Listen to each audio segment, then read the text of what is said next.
dagaal muddo qarsoon ah oo u dhaxeeyay sirdoonka Soomaaliya iyo midka Kenya ayaa dhinaca Soomaaliya u dhacay 24 Maarso ee sanadkan taasi waa guul la taaban karo waxayna ka dambeysay soo xirigelintii Janan iyo ciidamadii jabhadda ahaa ee sirdoonka Kenya ka abuureen deegaanada Mandera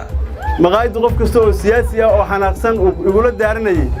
in aan beesha caalamka iyo madaxda Soomaaliyeed ba dhamaan taa caasimada dalka taga aan u sheego maqaayadaas inay xirmatay wixii kale oo aan ka hadalnay tahay dalka Soomaaliya horumarkiisa iyo dawladdiisa looga shaqeeyaa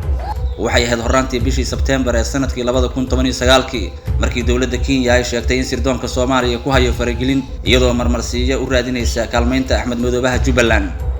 iyadoo xuduudka inta leeg aan la leenahay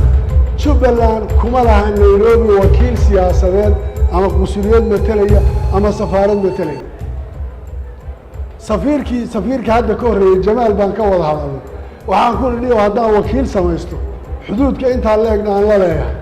luqadii iyo ciidankooda ay jeeraan sidaa daraaddeed waxaan rabaa safaaradda in xafiis la naga siiyo oo danaha iyaga aanu ka fushano mar kale ayay dawladda Kenya cabasho ka dhan ah sirdoonka Soomaaliya ka muujisay